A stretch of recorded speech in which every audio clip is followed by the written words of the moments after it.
أعوذ بالله من الشيطان الرجيم بسم الله الرحمن الرحيم بسم الله الرحمن الرحيم السلام عليكم ورحمة الله وبركاته الحمد لله والصلاة والسلام على أشرف الأنبياء المرسلين وعلى آله وأصحابه أجمعين يا أيها الذين آمنوا اتقوا الله حق تقاته ولا تموتن إلا وأنتم مسلمون أما بعد اللهم لا سهل إلا ما جعلته سهلا وأنت تجعل الحزن إذا شئت سهلا اللهم علمنا ما ينفعنا وانفعنا بما علمتنا وزدنا علما اللهم إنا نعوذ بك من علم لا ينفع ومن قلب لا يخشى ومن نفس لا تشبع ومن دعوة لا يستجاب لها اللهم إنا نسألك علما نافعا ورزقا طيبا وعملا متقبلا أما بعد Masyarul muslimat, jamaah yang semoga kita selalu dalam lindungan dan penjagaan Allah Subhanahu wa taala. Marilah kita bersyukur kepada Allah Subhanahu wa taala atas limpahan nikmat karunia yang tidak terhitung dan tidak terhingga. Yang terbesar daripada itu adalah nikmat iman, nikmat Islam. Ya, semoga Allah Subhanahu wa taala memberikan kita keistiqomahan sehingga kita wafat dalam kondisi muslim. Salawat beserta salam tak lupa pula kita hadiahkan untuk Nabi kita tercinta, Nabi Muhammad sallallahu alaihi wasallam, untuk para keluarganya, untuk para sahabatnya, dan untuk siapa saja yang mengikuti jalan-jalan yang dicintai oleh Allah dan Rasulnya. Semoga kita termasuk umat Nabi sallallahu alaihi wasallam yang mendapatkan syafaatnya kelak pada hari kiamat. Para hadirin dimuliakan oleh Allah Subhanahu wa taala, pada pertemuan yang lalu kita sudah membahas tentang definisi haji. Kita juga sudah menjelaskan tentang keutamaan haji. Kita juga sudah menjelaskan tentang syarat berhaji. InsyaAllah pada kesempatan yang singkat ini kita akan menjelaskan hal-hal yang harus dilakukan sebelum mengadakan perjalanan. Jadi kita mulai dari awal, apa saja yang ingin kita lakukan tatkala kita ingin melaksanakan ibadah haji. Ini hanya sekedar gambaran ringkasnya ya. Nanti perinciannya itu akan ada pada pembahasan selanjutnya. Ini hanya sekedar muqaddimah saja ini yang disampaikan oleh beliau di awal. Baik, para hadirin dimuliakan oleh Allah Subhanahu wa taala. Tentunya sebagai orang Indonesia, kita itu lebih kepada memilih pelaksanaan ibadah haji tamattu. Lebih memilih kepada ibadah haji tamattu. Baik, biasanya kalau haji tamattu itu kita akan melakukan umroh terlebih dahulu, belum mengerjakan haji. Kapan seseorang yang ingin berhaji tamattu itu mengerjakan umrohnya? Dia mengerjakan umrohnya di bulan-bulan haji. Apa saja bulan-bulan haji? Bulan-bulan haji itu mulai dari bulan Syawal, Zulqa'dah, dan 10 awal daripada bulan Zulhijjah. Inilah yang disebut dengan bulan-bulan haji. Nah, ketika seseorang ingin berangkat haji yang disebut dengan haji tamattu, maka orang tersebut diharuskan untuk mengerjakan umroh terlebih dahulu sebelum mengerjakan haji. Jadi umrohnya dulu yang dikerjakan. Makanya biasanya orang Indonesia setelah dia berangkat meninggalkan Indonesia, dia akan mendarat di Madinah dulu. Di Madinah dulu. Belum ke kota Mekah. Di Madinah dulu beberapa hari, kadang bisa seminggu, ada yang 2 minggu, ada yang bahkan 3 minggu di sana di Madinah, sampai melihat dibukanya Mekah untuk dibolehkan masuk jamaah haji tersebut. Jadi nanti ada jadwal-jadwal yang diatur sedemikian mungkin.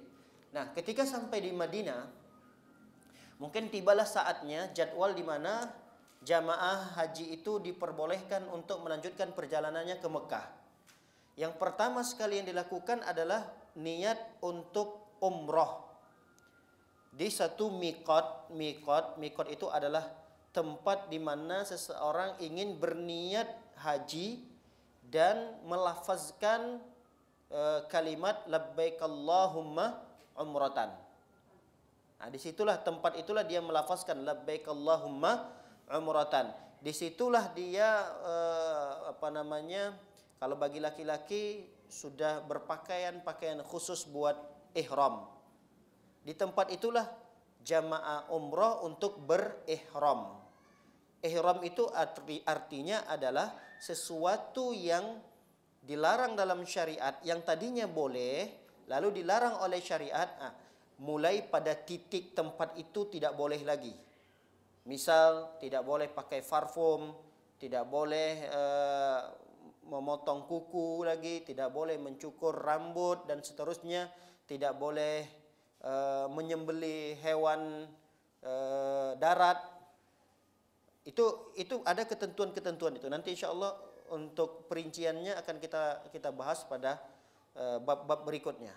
Tapi intinya di titik awal itu di mana seseorang kalau sudah berihram, namanya ihram, berarti dia sudah diharamkan sesuatu yang tadinya halal, berhubungan biologis dengan pasangannya yang tadinya halal. Ketika dia sudah sampai pada titik tempat itu, maka dia sudah tidak boleh lagi melakukan itu. Nah, ini disebut dengan ihram. Nah, ketika seorang jamaah yang datang dari Madinah, maka tempat ihramnya disebut dengan Bir Ali. Bir Ali. Dulu namanya Zulhulaifah. Ya, dulu namanya Zulhulaifah. Sekarang namanya dikenal dengan Bir Ali. Ya. Para hadirin mulakan oleh Allah Subhanahu wa taala, disitulah, di tempat itulah, di Bir Ali itu, kalau memungkinkan untuk mandi di situ, kalau memang ada tempat mandi, mandi. Kalau memang tidak bisa mandi di situ, mandi di hotel dulu.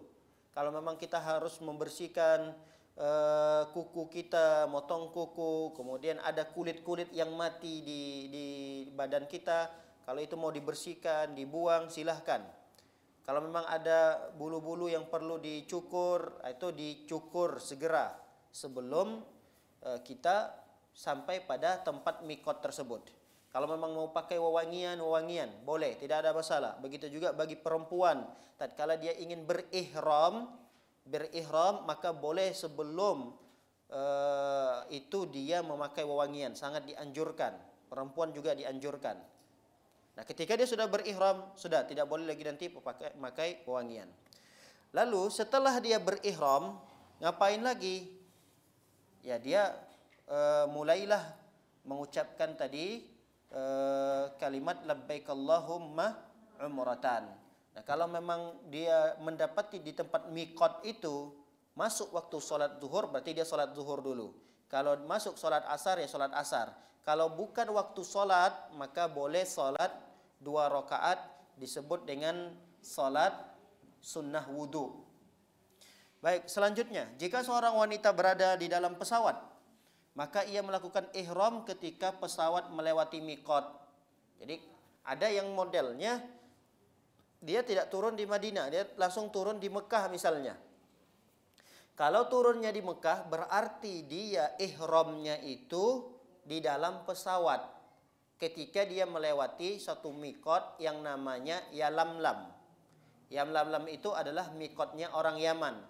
Jadi nanti di pesawat itulah dia berniat haji atau berniat umroh, kemudian dia sudah siap berpakaian dengan pakaian ihramnya. Jika ia telah mengucapkan niat untuk umroh, maka hendaknya ia mengucapkan talbiyah.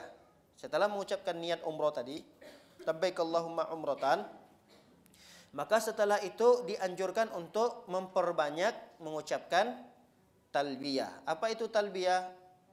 Labbaik Allahumma labbaik, labbaik la syarika laka labbaik, innal hamda wan ni'mata laka wal mulk la syarika lak. Ini diperbanyak selama di perjalanannya. Seorang wanita dianjurkan untuk mengeraskan suaranya, tapi tidak seperti laki-laki. Minimal orang yang samping kiri dan kanannya terdengar ucapan labbaik Allahumma labbaik ini. Jadi tidak disunahkan untuk dibaca dalam hati, harus diucapkan walaupun dia seorang wanita. Baik, hendaknya wanita yang sedang melakukan ihram banyak mengucapkan talbiyah, terutama ketika ada perubahan keadaan, ketika berpindah malam ke siang misalnya, ketika berpindah satu kota ke kota yang berikutnya, ketika naik tanjakan atau turun, itu dianjurkan. Baik, setelah sampai ke Mekah, apa yang pertama sekali dilakukan? Yang dilakukan berikutnya adalah tawaf. Nah, tawafnya ini disebut dengan tawaf kudum. Tawaf kudum. Tawaf itu kan ada 3 ya. Kalau orang jamaah haji itu melakukan tawaf ada 3. Pertama tawaf kudum, kedua tawaf ifadah, yang ketiga ada namanya tawaf wada. Ya. Jadi ada tawaf, ada 3 tawaf. Tawaf kudum, kudum ini tawaf kedatangan. Kedatangan masuk ke kota Mekah, kan tadi kan niatnya umroh dulu kan ya. Nah, tawaf ini sebenarnya rangkaian daripada ibadah umroh. Tawaf ini adalah bagian daripada rangkaian ibadah umroh. Disebut dengan tawaf kudum. Kudum itu artinya kedatangan. Tawaf tatkala kita datang ke kota Mekah. Nanti ada namanya tawaf ifadah. Tawaf ifadah itu adalah sebuah tawaf yang dikerjakan di saat hari-hari haji. Itu nanti di tanggal 10 Zulhijjahnya. Di tanggal 10-nya. Kalau tawaf kudum ini belum masuk hari-hari haji ya. Hari-hari haji kan tanggal berapa? Sudah pernah kita sebutkan?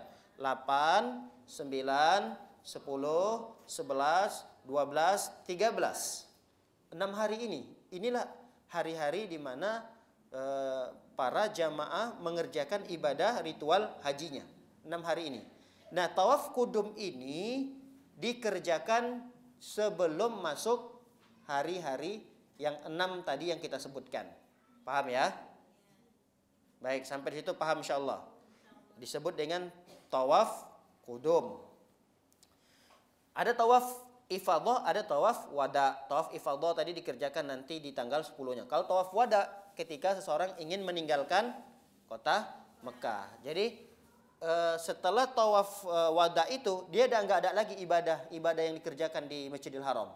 Pokoknya itulah ibadah penutup dia ketika ingin meninggalkan Masjidil Haram. Baik, para hadirin maka oleh Allah SWT, kita akan membahas pada tawaf kudumnya ini. Nah, tawaf kudum ini adalah bagian daripada rangkaian ibadah umroh tadi. Ihram, habis ihram kan tentu tawaf. Habis tawaf apa? Sa'i. Habis sa'i apa? Tahallul. Ini adalah rangkaian daripada rukun ibadah umroh. Kalau haji itu kan ihram, habis ihram apa? Tawaf ifadah tadi, kemudian sa'i, habis itu wukuf di Arafah. Cuma itu aja rangkaian ibadah haji itu. Yang rukunnya ya. Rukunnya juga 4 kalau ibadah haji itu. Apa yang pertama? Ihram. Yang kedua tawaf, namanya tawaf ifadah tadi.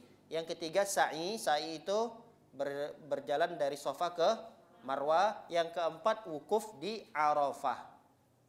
Wukuf di Arafah. 4 itu. Nah, yang dimaksud dengan tawaf kudum ini adalah bagian daripada rangkaian ibadah umroh. Baik, ibadah umroh tatkala tawaf kita sudah sempat juga ini singgung bahwa dimulai dari titik Hajar Aswad. Jadi tantang sejajar dengan titik Hajar Aswad. Di situ kita mulai awal ingin mengerjakan tawaf tersebut. Kalau memungkinkan untuk dicium langsung Hajar Aswadnya disunnahkan. Jika tidak memungkinkan disentuh pakai tangan bagian dalam Hajar Aswad itu, kemudian tangan kita yang kita cium. Jika tidak memungkinkan juga hanya cukup dengan memberikan isyarat tangan, angkat tangannya. Baik, setelah itu mutar, tidak ada bacaan khusus. Silahkan untuk membaca apa saja yang ibu ingin baca.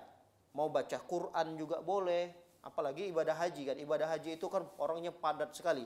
Bisa jadi 1 kali putaran itu kita bisa menyelesaikannya sampai setengah jam.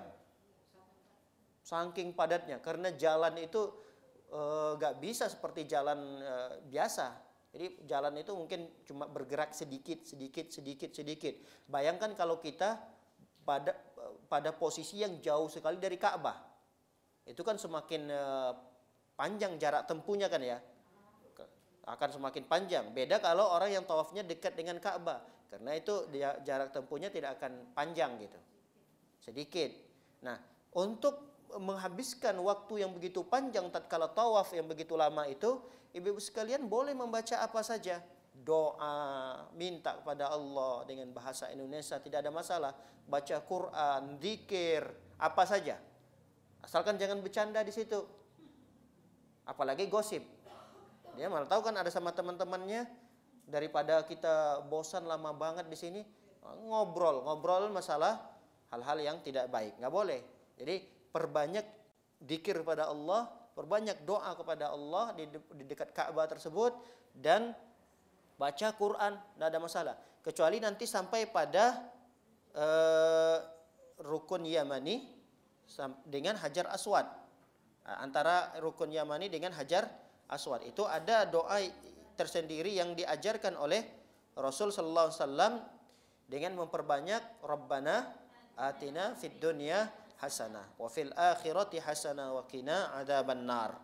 Itu terus diulang sampai nanti ketemu lagi kita Hajar Aswadnya.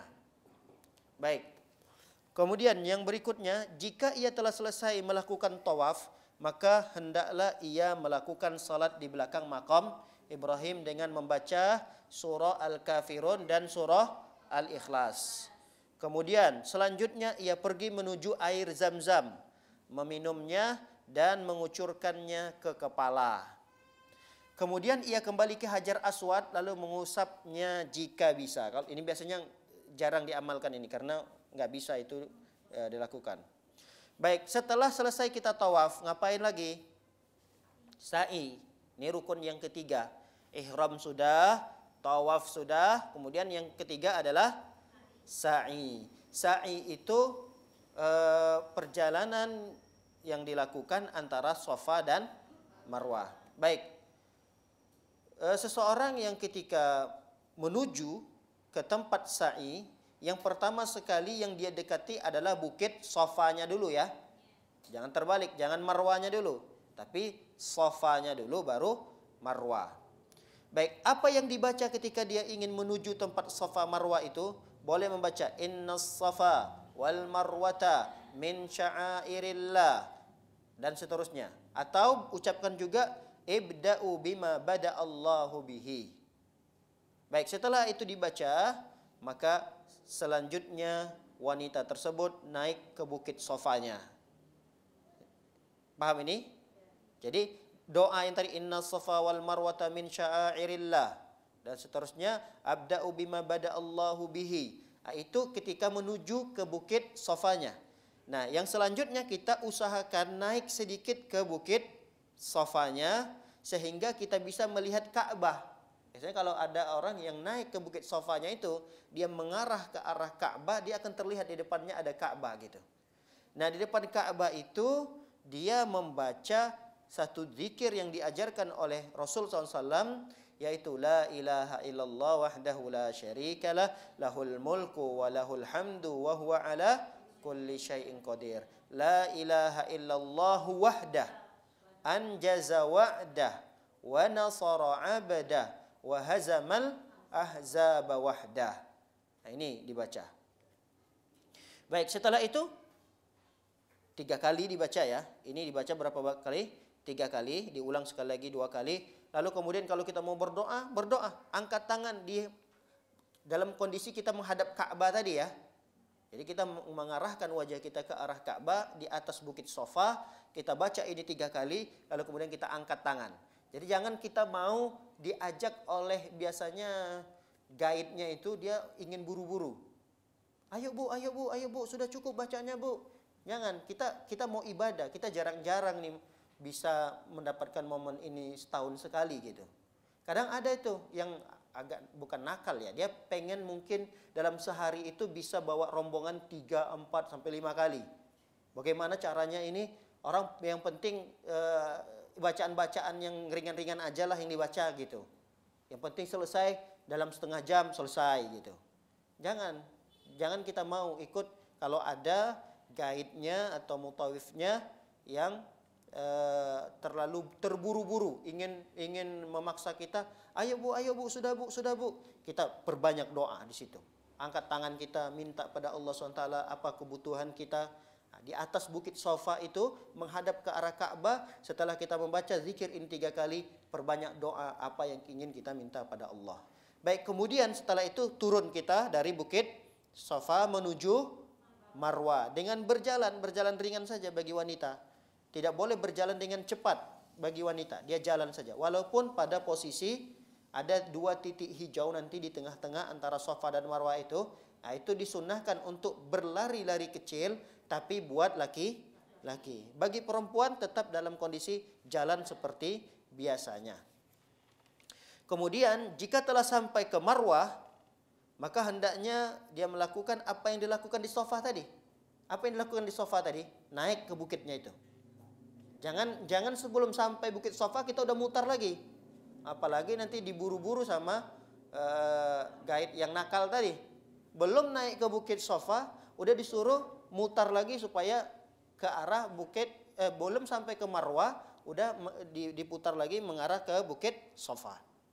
Jadi pastikan kita naik dulu ke bukit Marwah, kemudian kita hadapkan lagi wajah kita ke arah Ka'bah, baca zikir yang tadi 3 kali, setelah itu berdoa. Angkat tangannya berdoa kepada Allah. Dilakukan itu sampai berapa kali putaran? Berapa kali putaran? 7 kali putaran. Dari Safa, Marwah, Safa lagi dilakukan hal yang sama. Nanti ke Marwah lagi, lakukan hal yang sama. Safa lagi, nanti finishnya di Marwah. Finishnya di Marwah. Mulainya di Safa, nanti penutupnya yang ketujuhnya ada di Marwah. Selesai rukun yang ketiga. Lalu kemudian rukun umroh yang keempat. Apa itu? Tahallul. Tahallul itu artinya penghalalan yang tadinya diharamkan. Jadi setelah seorang wanita misalnya sudah melakukan ibadah ihram, tawaf, sa'i, lalu kemudian dia tahallul. Apa itu tahallul? Tahallul itu memotong ujung-ujung rambut dari, kalau dia wanita ya. Jadi ujung-ujung rambutnya itu dipotong. Tapi kalau laki-laki disunnahkan untuk digundul atau bahasanya? Dibotak ya. Botak tapi botak licin. Botak licin sampai nggak ada lagi terlihat rambutnya. Itu sunnahnya seperti itu. Sunnahnya seperti itu. Tapi kalau ada yang misalnya cuma mengambil sebagian kecil saja, ya ada yang mengatakan boleh. Tapi itu tidak lebih baik dan tidak lebih afdol. Lebih afdolnya adalah dia ambil seluruh rambutnya itu. Baik, ini tahallul.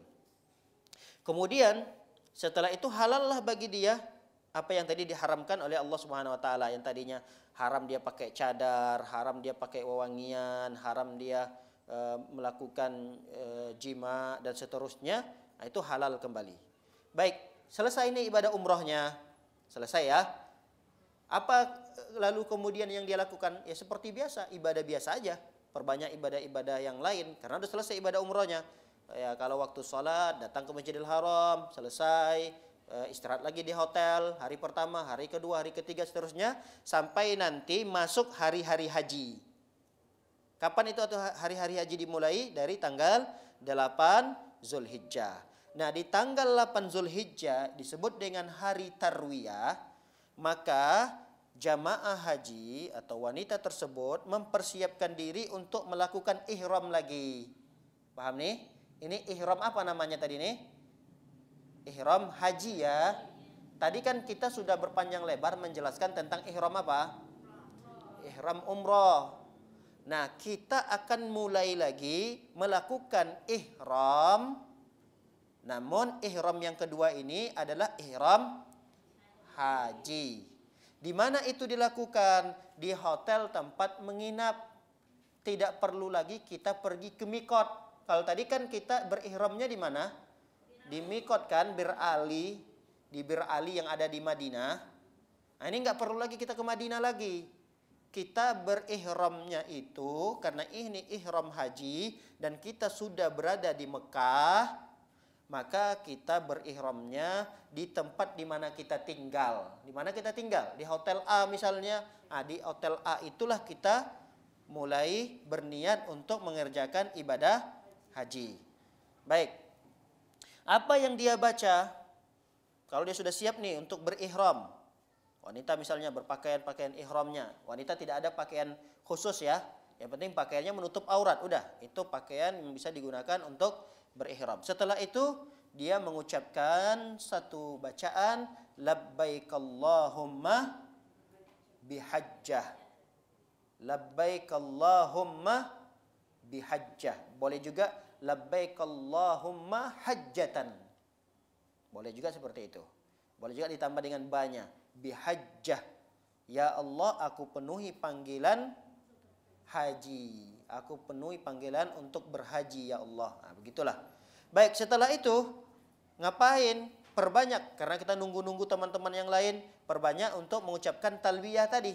Labbaik Allahumma labbaik. Labbaik la syarika laka labbaik. Innal hamda wa ni'mata laka wal mulk la syarika lak. Nah, dianjurkan juga selain itu kita membaca satu niat yang lain. Jadi niat ini juga penting, dianjurkan oleh para ulama untuk dibaca. Tapi nanti penjelasan itu ada di halaman yang berikutnya penjelasan. Tapi boleh dibaca dengan ucapan Allahumma mahalli haitsu habastani. Kalau nggak hafal ini bahasa Arabnya, boleh dengan bahasa Indonesia. Jadi ucapkan, ya Allah, jika ada penghalang yang menghalangiku, maka tempat terakhir manasikku itulah tempat aku tertahan. Jadi misal, kan kita tidak tahu nih, kita sudah berihram nih dari hotel tadi nih tempat tinggal kita. Kita udah banyak mengucapkan talbiyah, kemudian setelah itu kita kan akan melanjutkan ritual berikutnya.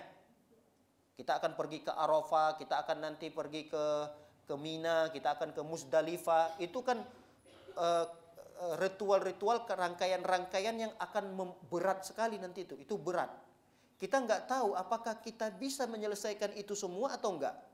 Bisa jadi kita cuma sampai di Mina, ada sesuatu yang terjadi pada diri kita, apakah kita sakit atau dan seterusnya. Makanya bacakan ini supaya di mana kita tertahan, kita terhenti dalam melanjutkan ibadah haji itu, maka disitulah tempat di mana kita sudah tahallulnya. Walaupun kita tidak bisa menyelesaikannya gitu. Ya sudah, itulah tempat terakhir kita tahallulnya, di mana kita tertahan. Tertahan itu karena alasan syar'i. Bisa jadi karena dia sakit, bisa jadi dia haid dan seterusnya. Ada yang bahkan ada yang mungkin melahirkan, ada. Dulu di zaman Nabi ada yang melahirkan gitu. Baru sampai belum di Arafah atau apa gitu. Dia melahirkan gitu. Berarti kan tertahan dia, tidak bisa melanjutkan ke ritual yang berikutnya gitu. Rangkaian yang berikutnya nggak bisa dilanjutkan. Ya udah, tertahan di situ. Baik, para hadirin melakukan oleh Allah Subhanahu wa taala, di tanggal berapa tadi kita mulai ini? 8. Kita pelan-pelan aja supaya Ibu bisa hafal sekali nih jadinya nanti. Ingat tuh, di tanggal 8. Di tanggal 8 itu disebut dengan hari Tarwiyah. Kita di hari itu ngapain? Berihram. Ihramnya di mana? Bukan di Bekasi ya. Di mana ini? Di hotel tempat kita tinggal. Di hotel tempat kita tinggal. Nah, setelah itu di tanggal 8 itu kita udah di pagi hari, udah jam-jam 8, jam 9, mulailah kita menuju Mina. Menuju apa? Mina. Mina itu satu tempat, nanti berkumpulnya jamaah haji di sana. Ada kemah-kemahnya, udah tersusun rapi tuh kemah-kemahnya di Mina tersebut. Nah, itu di waktu pagi ya kita udah mulai jalan itu. Ada yang mau jalan kaki silakan, biasanya ada naik kendaraan. Biasanya ibu-ibu yang sudah berpengalaman yang pernah ibadah haji naik apa biasanya? Bis. Berarti disiapkan bis dari hotel itu ya? Ya?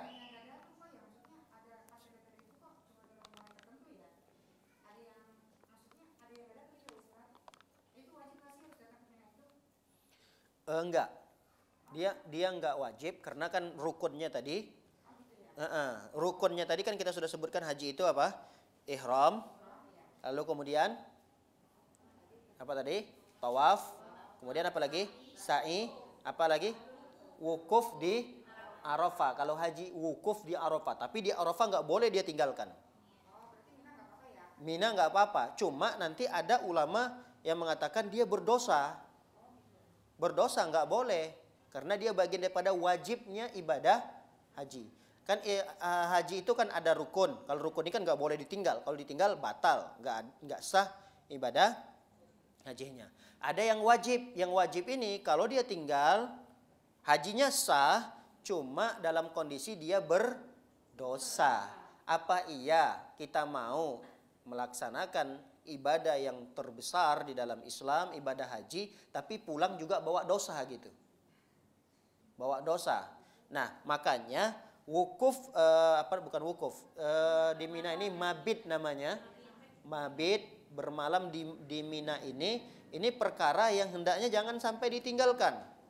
Apalagi cuma sekedar kita naik di bis kok. Tinggal naik di bis diantar gitu.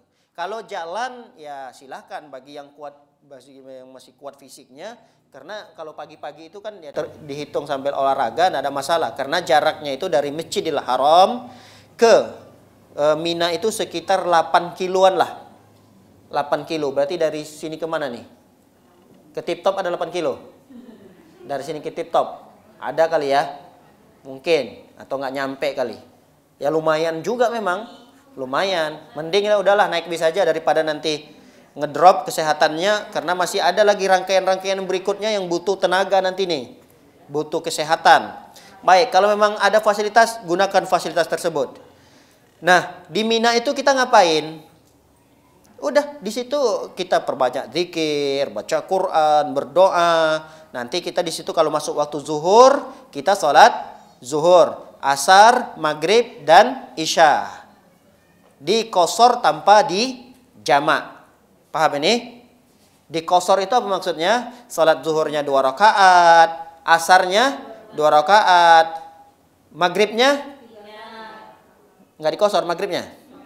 Kali jadi 2 rakaat atau 1 rakaat gitu. Maghrib nggak boleh dikosor. Isanya yang dikosor. Tapi dikerjakan pada waktunya masing-masing. Itulah yang disebut dengan dikosor tanpa di jamak. Dikosor tanpa di jamak. Nah, berarti kita sudah sampai di Mina itu tanggal berapa ini? Ayo, tanggal berapa ini? Tanggal 8 kan, masih tarwiyah ini kan? Kita kan masih pada tanggal 8 tadi nih. Kita baru keluar dari hotel di pagi hari, nanti sampai di sana waktu duha. Ya, bisa jadi ada yang sampai jam 11, jam 12, tidak ada masalah. Nah, setelah itu dia mengerjakan sholat zuhur di sana. Kemudian sholat apa lagi? Asar. Ngapain lagi? Maghrib, isya. Dah, selesai.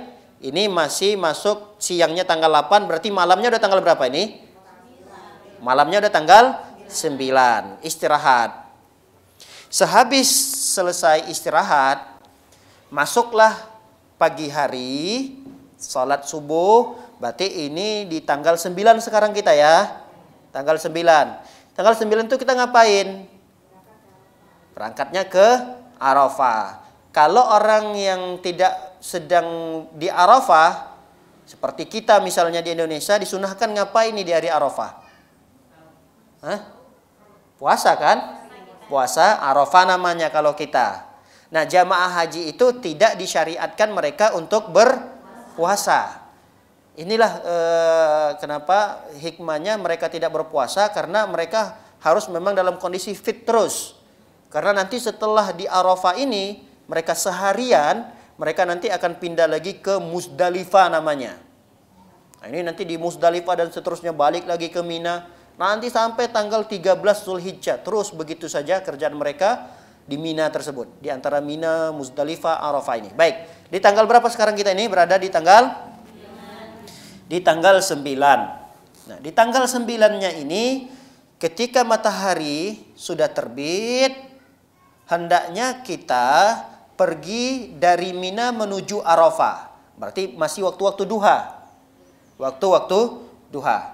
Tapi tentunya tadi kita tidak meninggalkan salat subuh ya. Subuh tetap dikerjakan. Nah, tunggu dulu matahari terbit. Habis itu mulai kita bergerak, pergi dari Mina menuju Arafah. Mina menuju Arafah ini agak jauh perjalanannya. Sekitar 15 kilo. 15 kilo. Mungkin dari sini ke mana nih? Mana Bu? Dari sini ke mana nih? Ke Karawang. Karawang ada nggak sampai 15 kilo? Perbatasan Cikarang Karawang lah gitu. Oh, sekitar segitulah ya. Ya 15 kilo lah. Saya nggak tahu di jaraknya dari sini ke mana 15 kilo. Yang penting jauh, lumayan. Lumayan jauh. Baik, 15 kilo jaraknya antara Mina ke Arafah. Di Arafah itu hendaknya kita sudah sampai dan berdiam sana sampai tergelincirnya matahari, yaitu masuknya waktu zuhur. Jika itu bisa dilakukan ya. Kalau itu bisa dilakukan. Jadi kita menuju Arafah lalu singgah di namanya Namirah. Namirah itu boleh Namirah, itu ada masjidnya juga di situ. Nah, di tempat itu biasanya kita singgah dulu di situ. Entahkah itu istirahat, tapi ada yang langsung ke Arafah ada. Kalau memang ini memungkinkan, boleh singgah di situ. Tapi kalau nggak memungkinkan langsung ke Arafah, ya mending ke Arafah aja langsung, nggak apa-apa. Nah, ketika waktu zuhur telah tiba, maka mereka jamaah haji ini melakukan sholat duhur, sholat asar secara jamak dan qasar. Jamak takdim namanya. Jadi sholat asarnya dikerjakan di waktu zuhur. Zuhur dikerjakan 2 rakaat, asarnya dikerjakan 2 rakaat. Ini perbedaan antara kita berada di Arafah dengan di Mina tadi. Kalau di Mina tadi kan cuma bolehnya apa? Qasar doang. Tapi pengerjaannya di waktu masing-masing. Nah, ketika kita sudah berada di Arafah, maka kita sholat zuhurnya dan sholat asarnya digabungkan menjadi satu waktu. Pelaksanaannya diqasar gitu, yaitu diringkas menjadi 2 rakaat. Baik. Setelah sholat ngapain lagi kita? Mengkhususkan diri kita dengan berzikir, berdoa, banyak berdoa di Arafah itu, karena ini adalah tempat di mana Rasul SAW tiada henti-hentinya berdoa dan meminta kepada Allah Subhanahu wa taala. Dari habis zuhur tuh pernah riwayat menceritakan sampai menjelang maghrib tidak terlihat Nabi SAW menurunkan tangannya. Artinya Rasulullah SAW terus berdoa berjam-jam lamanya. Nah, ini sebaiknya sunnah ini juga jangan sampai terlewatkan ini. Perbanyak doa, minta kepada Allah Subhanahu wa taala. Diulang-ulang lagi doa tersebut, enggak ada masalah. Sampai kapan itu kita perbanyak zikir, baca Quran, berdoa sampai matahari terbenam. Sampai matahari terbenam. Berarti kita di Arafah itu seharian gitu. Jadi terbit matahari sudah mulai kita berangkat dari Mina tadi menuju ke Arafah. Sampai di Arafah terus kita melakukan ritual ibadah apa saja yang bisa dilakukan dari ibadah-ibadah kerjakan. Sampai kapan di Arafah itu terbenamnya matahari. Ini tanggal berapa tadi nih? Tanggal 9 ya. Ingat itu, tanggal 9. Nanti ada ujiannya setelah kajian nih. Baik. Di tanggal 9 hari Arafah itu sampai terbenamnya matahari. Setelah matahari terbenam, mulai kita turun meninggalkan Arafah. Kemana kita? Muzdalifah. Berarti ini tanggal berapa sekarang ini? Tanggal berapa sekarang nih? Terbenam matahari loh. Tanggal 10. Kan hitungan Hijriah itu dimulai terbenamnya matahari. Jadi setelah kita mendapati matahari terbenam, Di saat kita di Arafah, mulai itu kita turun pelan-pelan meninggalkan Arafah. Kemana lagi tujuan kita? Muzdalifah. Antara Arafah dengan Muzdalifah ini jaraknya kurang lebih 9 sampai 10 kilo. 9 sampai 10 kilo. Ya lumayan juga, lumayan jauh. 9 sampai 10 kilo itu. Baik. Ngapain di sana setelah sampai di Muzdalifah? Kita sholat maghrib dan sholat isya. Di jamak takhir namanya. Kan kita belum sholat maghrib tadi nih. Karena kita mulai bergegas turun dari Arafah itu kan ketika matahari terbenam. Matahari terbenam itu kan masuk waktu maghrib kan ya. Nah kita nggak sholat dulu. Jangan sholat dulu di Arafah itu. Udah kita jalan saja menuju Muzdalifah. Nanti sholat maghribnya ketika kita sudah sampai di Muzdalifah. Misalnya kita sampai di Muzdalifah itu jam 8 malam. Berarti apa yang kita lakukan di jam 8 malam itu? Sholat maghrib dulu 3 rakaat. Kemudian setelah itu lanjut sholat isya. Isyanya boleh dikosor menjadi 2 rakaat. Setelah itu ngapain ibu-ibu? Tidur, istirahat yang cukup. Tidur. Jadi jangan lagi disibukkan untuk berdoa, sholat malam sepanjang malam, jangan. Usahakan di Muzdalifah itu kita istirahat yang cukup. Karena besoknya, karena ini kan sudah tanggal berapa nanti ini? Tanggal 10 kan malamnya kan. Nah, siangnya besok itu kita akan berhadapan dengan berbagai macam jenis rangkaian ibadah lagi dan itu butuh tenaga sekali. Butuh tenaga.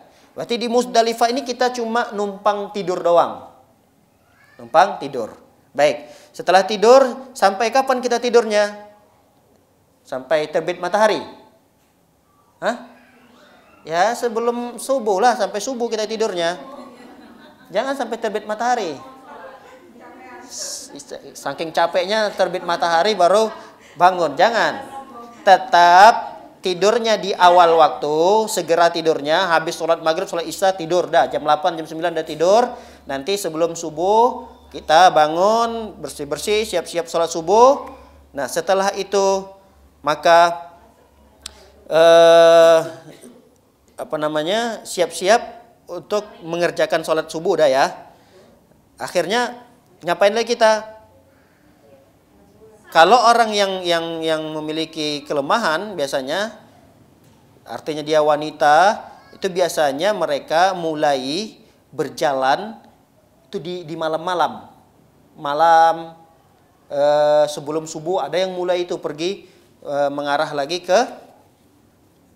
kemana? Ke Mina lagi. Ke Mina, karena nanti kita ke Mina itu ada namanya melempar jumroh. Jadi kita balik lagi ke Mina. Muzdalifah, kan tadi kan dari Mina dulu. Habis Mina kemana? Ke Arafah. Mina itu pertama di tanggal 8 ya. Lalu kemudian di tanggal 9 ke Arafah. Kemudian malamnya kita Muzdalifah di malam tanggal 10-nya. Nah di siangnya itu kita balik lagi kemana? Ke Mina lagi. Balik lagi ke Mina. Nah di Mina ini, jika memang tadi ada yang berangkatnya sebelum sholat subuh, karena memang ini macetnya luar biasa, orang ramenya, udah nggak bisa kebayangan itu, nggak bisa kebayang itu orangnya, saking ramenya. Waduh, seperti aneh-aneh ya kelihatannya. Kalau dia berambut itu laki-lakinya udah kayak hitam aja gitu. Kalau biasanya jamaah Indonesia kalau yang perempuannya pakai putih-putih itu, putih semua. Baik, para hadirin oleh Allah Subhanahu wa taala. Kalau mereka belum sholat subuh di Muzdalifah itu berarti mereka sholat subuhnya nanti di Mina itu. Karena mereka sudah mulai bergerak jalan sebelum sholat subuh. Baik, jika telah sampai di Mina. Sampai Mina, maka kita berhenti mengucapkan talbiyah. Tadi kan termasuk talbiyah itu terus diulang-ulang ya. Nah sampai di Mina itu udah kita cukup stop bacaan talbiyah. Labbaik Allahumma labbaiknya sudah. Stop. Ketika sudah sampai di Mina, stop talbiyah, yang kita lakukan adalah mengambil 7 batu. Ada yang mengambil 7 batu itu di Muzdalifah ya. Biasanya mereka menyiapkan batu itu batu-batu kecil, jangan yang besar. Kerikil kecil-kecil. itu persiapan untuk melempar jumroh. Jumroh yang dilempar itu cuma satu, kan jumroh ada 3 ya. Ada namanya jumroh sughra, ada namanya jumroh wusta, ada namanya jumroh aqabah. Paham nih?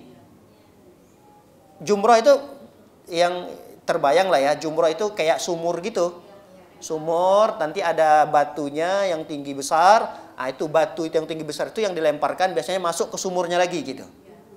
Nah, ada tugunya ya, tugu seperti tugu gitu. Tugunya itu yang dilempar. Kalau nggak masuk, maka diulangi lagi. Jangan sampai kena kepala orang. Hati-hati sekali melemparnya. Lempar pelan-pelan masuk. Nah, itu di hari ke-10 Zulhijjahnya, pelemparan yang dilakukan adalah hanya pada jumroh aqabah saja. Pada jumroh apa ini? Jumroh aqabah. Baik, 1 jumroh saja.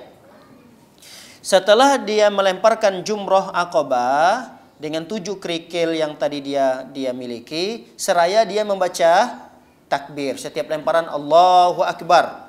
1, 2 Allahu Akbar sampai 7 kali. Baik. Jika telah selesai melempar jumroh aqabah, maka halal baginya apa-apa yang diharamkan sebelumnya kecuali berhubungan. Jadi setelah melempar jumroh aqabah ini udah halal lagi. Artinya bagi laki-laki udah pakaian biasa, boleh pakai parfum, boleh potong kuku, boleh misalnya mau cukur bagian yang perlu dibersihkan, itu boleh. Kecuali satu yang tidak boleh setelah melempar jumroh aqabah di tanggal 10 ini, yaitu berhubungan suami dan istri. Baik. Setelah itu selesai, maka kemudian ia menyembelih kurban. Kalau di sana itu disebut dengan hadyu. Ya kan ya? Ya, jemaah haji kalau menyembelih hewannya disebut dengan hewan itu adalah hadyu. Kalau kita yang tidak melakukan ibadah haji namanya kurban. Nah, di mana penyembelihan itu? Tentunya di Mina. Boleh juga di sekitar Makkah, nggak ada masalah. Ia juga boleh melakukan penyembelihan pada hari-hari tasyrik. Boleh juga ditunda di tanggal 11-nya, di tanggal 12, di tanggal 13. Jika kita tidak memiliki biaya untuk penyembelihan kurban, ternyata mahal harganya di sana, misalnya sampai 5 juta. Uang kita udah tinggal 2 juta. Kurang. Harganya 5 juta. Kita nggak punya nih uang untuk beli hadyu di sana.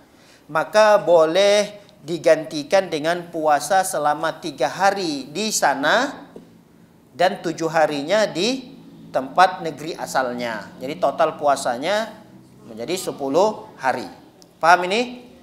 Paham rentetan rangkaiannya di tanggal 10 itu? Paham ya? Jadi kalau bisa usahakan kita sholat subuhnya di Mina itu. Karena udah sebelum sholat subuh kita udah berjalan dari Muzdalifah menuju Mina.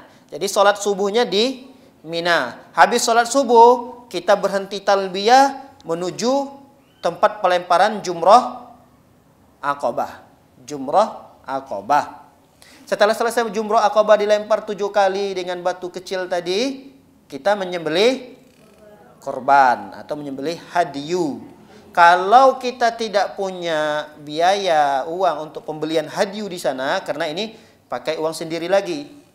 Pakai uang sendiri lagi. Nggak tahu kalau dulu udah satu paket nggak sama, udah termasuk ya berarti ya? Udah termasuk. Berarti nggak usah mikir lagi berarti ya? Nggak usah mikir lagi untuk itu. Tapi dipastikan kita itu punya hewannya. Jangan sekali-kali kita mau ditawarkan oleh, itu biasa banyak nanti yang menawarkan itu. Menawarkan. Padahal foto yang ditunjuk itu bisa jadi satu hewan untuk 10 orang yang ditunjuk. Ini ibu ya, punya hewan ibu, ini ya bu ya. Hati-hati. Jadi kita harus pastikan bahwa hewan kita punya dan ada, lalu kemudian disembelih gitu. Baik, selanjutnya setelah penyembelihan itu selesai. Kenapa?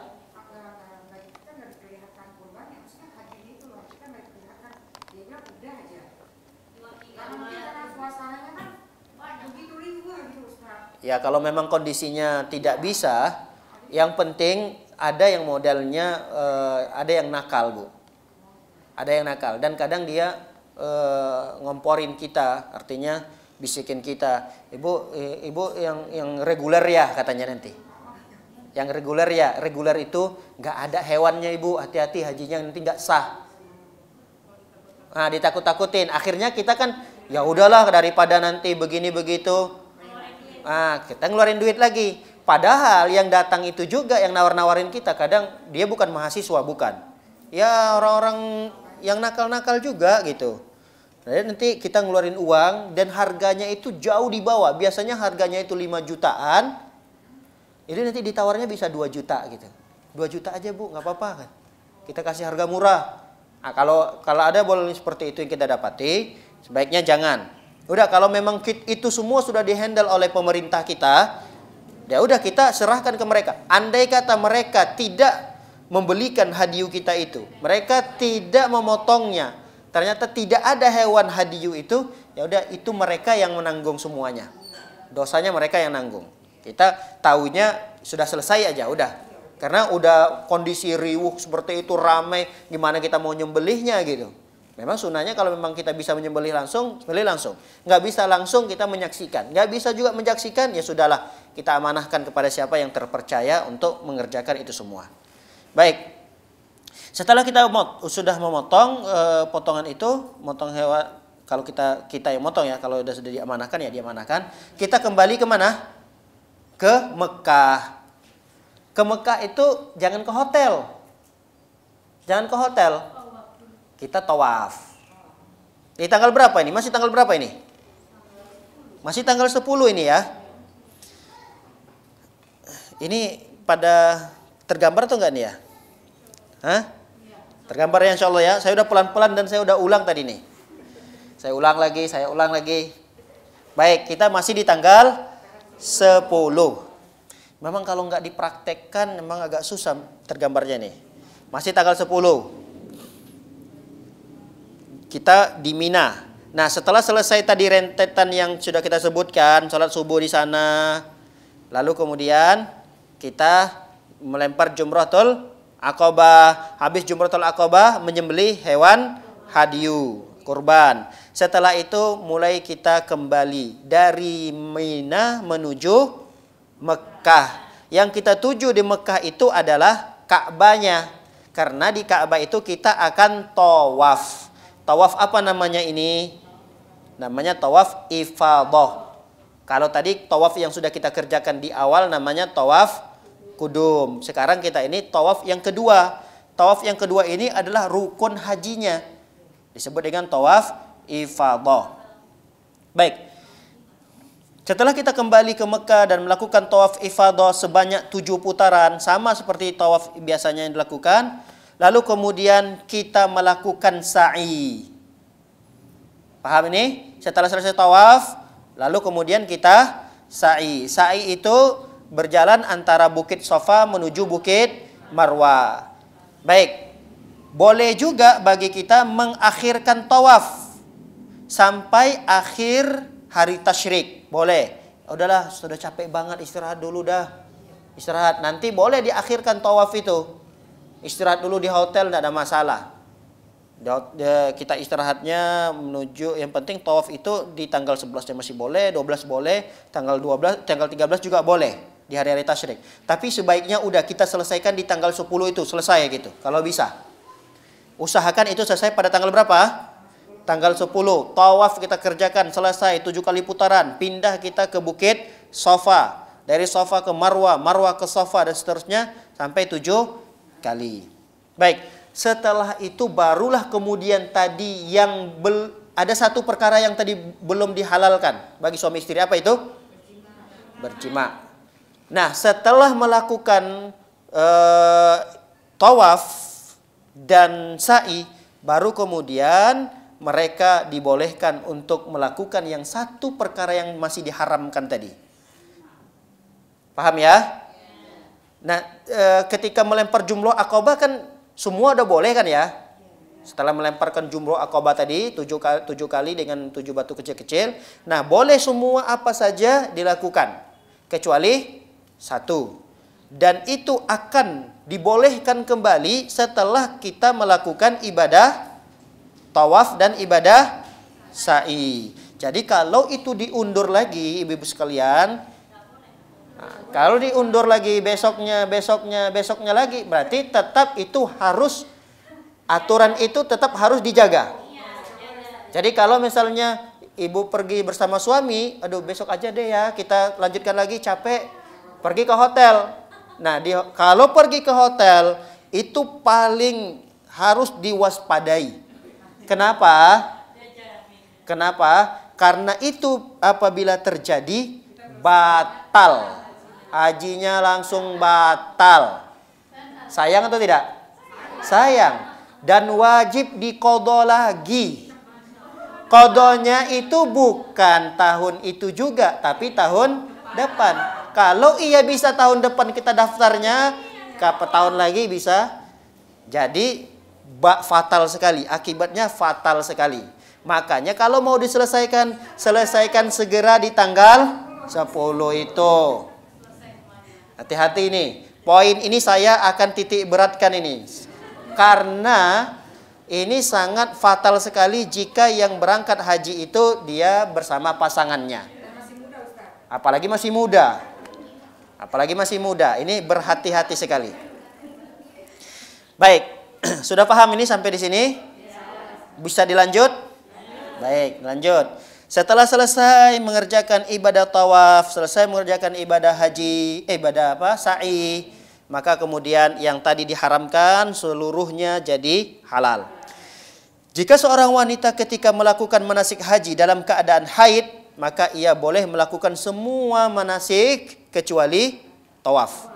Semua itu dia ikut ke Mina, dia ikut ke Arafah, dia ikut ke Muzdalifah, dia melempar jumrah. Semua itu boleh dia lakukan kecuali tawaf. Tawaf itu dia akhirkan dulu sampai dia suci. Andai kata sudah masuk tanggal 13 Zulhijjah nih. Ini kan terakhir hari tasyrik kan ya. Ternyata dia masih haid. Apa yang dia lakukan? Ya sudah, kata para ulama, dia tawaf saja. Nggak apa-apa. Paham ya? Karena dia sudah menunggu nih. Semua ritual yang dilakukan dalam ibadah haji udah dilakukan sama dia. Di Mina udah beberapa hari, lempar jumroh dan seterusnya. Cuma satu aja yang belum dilakukan, tawaf itu. Karena ada larangan dari Nabi, semua wanita haid itu semua boleh dilakukan kecuali tawaf. Nah, ketika dia tunggu tanggal 10 masih haid, tanggal 11 masih haid, tanggal 12 haid, tanggal 13 ini adalah hari terakhir ini. Hari terakhir tasyrik. Ya sudah, kata para ulama, kalau kondisinya seperti itu, dia boleh dalam kondisi haid tetap mengerjakan tawaf ifadah tadi. Karena ini adalah bagian daripada rukun ibadah haji, dia tawaf, tapi kalau bisa dia jaga agar jangan sampai darah haidnya menetes, jatuh. Baik. Ini pendapat yang kuat dalam masalah ini ya. Setelah selesai ini, sudah selesai tawaf, setelah sa'i, ngapain lagi kita? Balik lagi ke Mina. Balik lagi ke mana? Ke Mina. Balik ke Mina. Berarti selesai malamnya tanggal berapa ini? Tanggal berapa? Tanggal 11. Di tanggal 11 malamnya kita balik lagi ke Mina, istirahat lagi. Setelah kita selesai istirahat, ngapain saja kita di sisa 3 hari ini? Kan 3 hari lagi yang tersisa ya? Tanggal berapa lagi yang tersisa? Tanggal 11, tanggal 12, tanggal 13. Berarti 3 hari lagi. 11, 12, 13. Disebut dengan hari tasyrik. Baik, di 3 hari ini kita akan melempar 3 jumroh. 3 apa? 3 jumroh. Tadi kan cuma di tanggal 10 kan cuma 1 jumroh ya. Cuma jumroh Aqabah.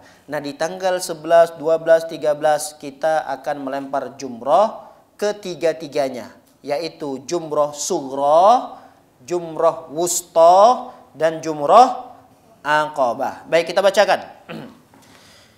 Pada tanggal 11 setelah zuhur nih, berarti disunnahkan setelah zuhur sampai malam.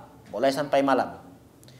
Setiap jumroh dengan kita lempar setiap jumroh itu dengan 7 kerikil kecil-kecil tadi. dimulai dari jumroh sughra dulu. Nanti dia berderet itu, dekat-dekat dia, nggak terlalu jauh lah. Jumroh sughra dulu, kemudian baru kita berpindah ke jumroh wusta, lempar 7 kali juga, kemudian berpindah ke jumroh aqabah. Baik. Pada tanggal 12-nya kita melakukan persis seperti yang dilakukan pada tanggal sebelumnya tadi.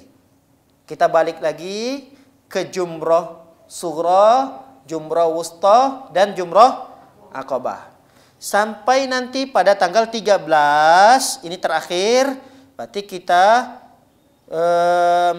mulai nih di tanggal 13 sekarang ya. Tanggal 12 sudah tadi ya. Tanggal 12 kita melakukan hal yang sama. Nah, di tanggal 13 kita memilih untuk bermalam di malam itu di Mina, atau matahari terbenam pada tanggal 13 sementara ia masih berada di Mina, maka ia wajib bermalam pada tanggal 13 tersebut. Jadi kalau dia bisa selesai dia mau tanggal 13, ya udahlah, saya nggak mau lagi melempar gitu. Sebenarnya nggak ada masalah, karena itu sekedar sunnah saja. Tapi kalau dia mau selesaikan itu, mending dia bermalam masih di Mina di malam 13 itu, lalu kemudian dia melempar 3 jumroh tadi. Jumroh apa namanya tadi? Sughra, wusta, dan aqabah. Baik, sudah selesai. Di tanggal 13 selesai itu semua dilakukan, selesai pula lah ibadah hajinya. Tinggal cari oleh-oleh, sibuk cari oleh-oleh. Pasar-pasar, ke mall, ada yang ke mall, ada yang ke pasar. Baik, kalau sudah selesai, kadang ada jemaah haji itu kalau dia kloter terakhir itu malah lama dia di sana, bisa sampai 2 minggu lagi setelah selesai ibadah haji itu. Masih ada 2 minggu lagi. Ya sudah, dia ikutin aja. Kalau jalan-jalannya ada ya jalan-jalan, tapi usahakan jangan sampai jalan-jalannya itu menjadikan dia sholatnya di luar daripada masjid haram. Sayang.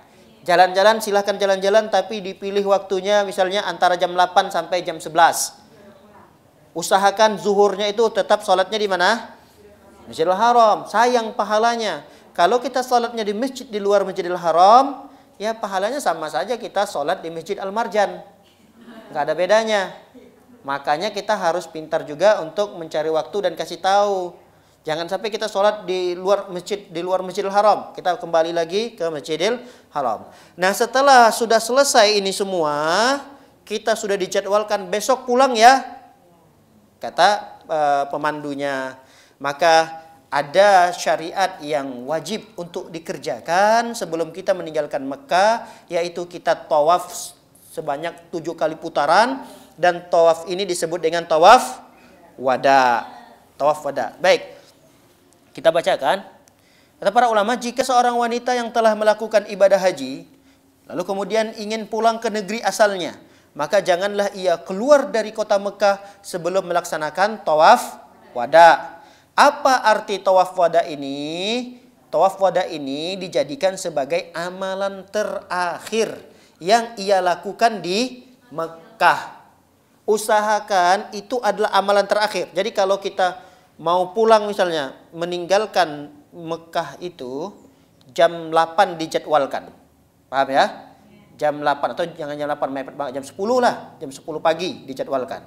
Nah, usahakan kita tawafnya itu habis sholat subuh. Habis sholat subuh kita tawaf. Tawaf ada. Kita pulang ke hotel siap-siap. Jangan balik lagi ke Masjidil Haram lagi. Iya, nanti nggak bolehnya kalau dia mulai lagi ibadah gitu.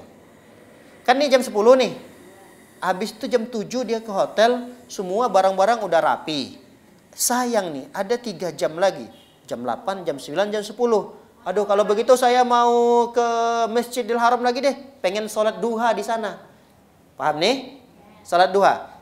Nah, sholat duha ini berarti kan dia buka lagi sholatnya kan? Buka lagi ibadahnya. Padahal kan sudah ditutup tadi dengan tawaf. Nah, jangan lagi buka ibadahnya, karena sunnahnya itu kita menutup ibadah kita di Masjidil Haram itu dengan tawaf wada tadi. Ya kalau memang kita mau sholat duha, berarti akhirkan dulu tawafnya. Nunggu dulu lah terbit matahari, saya mau sholat syuruk dulu. Ya udah sholat syuruk dia, sholat duha habis itu. Lalu kemudian dia tutup dengan tawaf wada. Jam 8 dia sudah sampai ke hotel misalnya. Paham ini pengertian tawaf wada? Baik. Demikian kajian yang singkat ini, semoga menjadi ilmu yang bermanfaat. Mudah-mudahan Allah memberikan pengkabulan terhadap doa kita, agar kita yang sudah pernah pergi ke sana diundang lagi oleh Allah Subhanahu wa taala untuk bisa ke sana. Dan bagi yang belum pernah, semoga diberikan kemudahan oleh Allah Subhanahu wa taala untuk bisa mendapatkan undangan dan panggilan dari Allah Subhanahu wa taala. Baik, barangkali ada yang ingin didiskusikan, silahkan.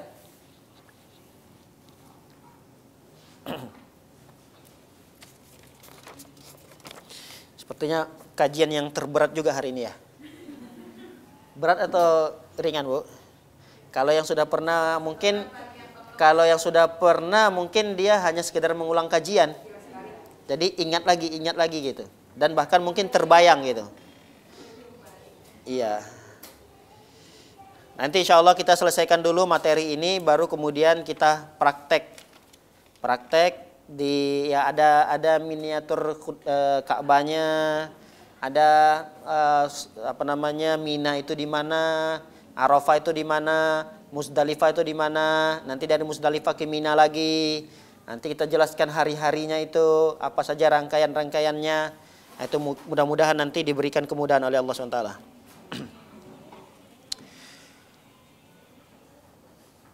Baik, pertanyaannya apa hukumnya bila kita dikirim makanan atau sembako dari keluarga yang meninggal? Apakah makanan itu boleh dimakan atau harus bagaimana? Boleh, tidak ada masalah. Boleh. Apa nama istilahnya kalau di sini itu? Besekan. Besek. Sekarang ada sembako lagi. Masya Allah. Boleh.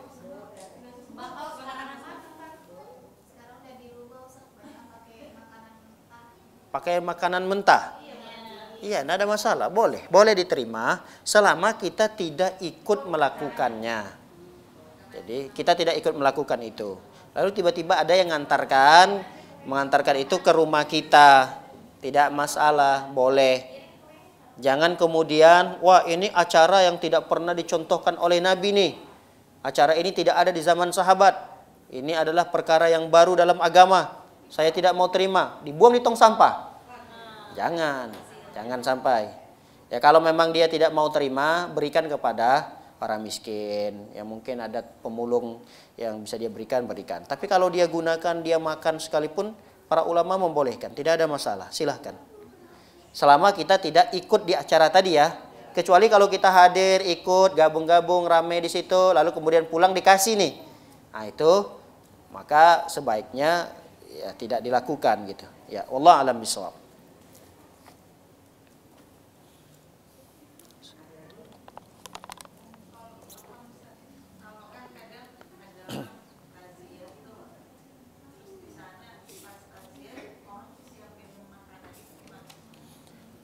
Apa Bu? Acara apa nih? Takziah. Oh takziah. Kirain hajian. Oh iya. Kita takziah, lalu kemudian disiapkan makan. Jadi kalau tetangga kita yang meninggal, ibu-ibu harus mengajarkan kepada masyarakat secara tidak langsung. Karena kita kalau mengajarkan mereka dengan nasihat, nanti mungkin bisa jadi kita salah dalam bicara. Seakan-akan kita membenci mereka, membenci apa yang mereka lakukan. Ini sudah menjadi tradisi. Jangan. Sebaiknya kita ibu-ibu yang di majelis taklim ini langsung bergerak aktif, mengatakan itu tetangga kita, si fulan meninggal, salah satu anggota keluarganya. Tapi dia nggak usahlah kita bantu, dia kan jarang ngaji bareng sama kita. Nah, ibu-ibu tidak melihat itu semua. Ini adalah tetangga kita, ini adalah warga kita. Ibu mau masak apa misalnya? Saya masak gulai asam ya. Ya udah, saya nasinya ya. Ya udah, saya goreng tempenya ya. Ya udah, saya ininya ya. Saya ininya ya, saya ininya. Lama-lama kan banyak nih. Nggak usah banyak-banyak lah, ibu-ibu nggak usah untuk sekian orang. Pokoknya masing-masing secara diam-diam, ibu-ibu punya grup, udah saya ambil bagian ini, saya cuma tempenya doang, saya tahunya doang, saya ikan asinnya, saya ayamnya, saya nasinya. Lalu kemudian rame-rame nih ibu-ibu sambil bertakziah bawa makanan. Bawa makanan, disiapkan meja, nggak usah direpot-repotin keluarganya. Ada meja bu, ada meja pak, kami bawa makanan. Enggak, kalau ibu sekalian masih punya meja, bawa sekalian meja, kemudian orang-orang yang datang makan makanan itu. Keluarga yang juga sedang bersedih, makan makanan itu. Jadi kita yang mencontohkannya. Namun ketika kita yang datang bertakziah, lalu ada makanan di sana, jika makanan itu adalah makanan yang tadi ibu-ibu bawa, lalu kemudian dimakan, halal dimakan. Paham? Halal, udah ibu sendiri, ibu-ibu ini masing-masing bawa makanan, anggap aja kita pindah makan aja udah. Makan di rumah dia nggak ada masalah. Dan itu bukan makanan daripada harta yang meninggal. Yang dilarang itu adalah kita makan makanan yang disediakan oleh keluarga gitu. Keluarga yang meninggal. Boleh kita ambil, oh ada jeruknya, kita ambil jeruknya aja. Oh ada air minum segelas. Ya udah ambil minumnya, tidak ada masalah. Kita minum di sana, kita makan jeruknya. Udah selesai. Kita tahu yang bawa minum tadi itu kan ibu fulan, tidak ada masalah. Ibu fulana yang bawa kok. Yang jeruk juga ibu. Kalau misalnya makanan-makanan berat nggak dibawa karena mungkin takut nggak kemakan atau apa, ya makan-makan ringan ibu tenteng bawa. Nanti disiapkan di situ. Jadi orang yang bertakziah mau ambil makanan itu, ya udah tidak masalah. Halal bagi mereka untuk mengambil makanan tersebut. Ya, wallahu a'lam bishawab.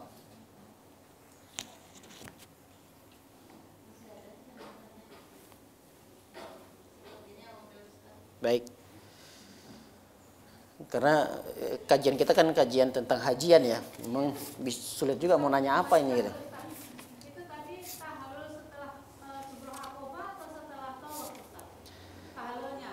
Tahallul ya, di Jumroh Aqobah tadi kelewatan ya.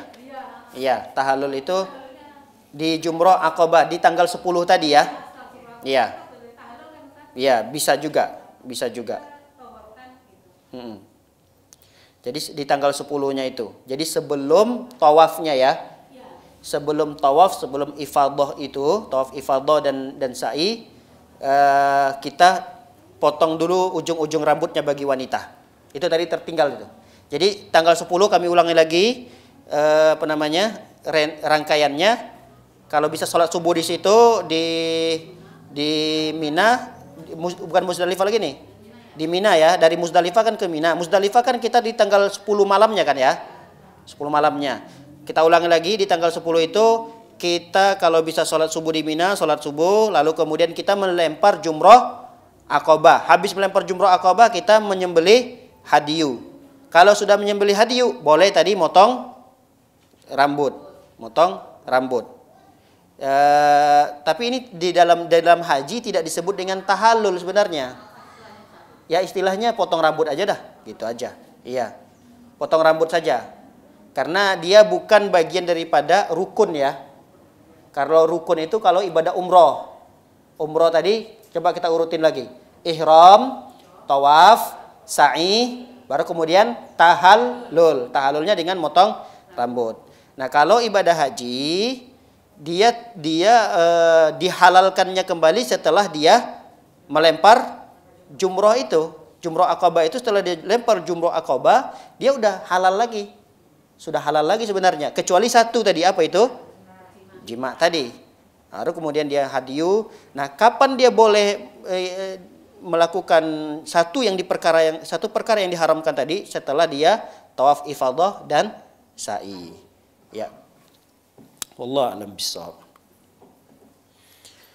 Baik, wassallallahu ala nabiyina Muhammadin wa ala alihi washabbihi wasallam ajma'in. Kita berdoa kepada Allah Subhanahu wa taala, semoga pertemuan kita mendapatkan keberkahan dari Allah Subhanahu wa taala. Semoga diberikan umur yang panjang, kesehatan oleh Allah Subhanahu wa taala, keluasan rizki yang mudah-mudahan dengan itu kita bisa beribadah dan bertakwa kepada Allah Subhanahu wa taala. Kita tutup. Subhanakallahumma bihamdika asyhadu an la ilaha illa anta astaghfiruka wa atubu ilaik. Assalamualaikum warahmatullahi wabarakatuh.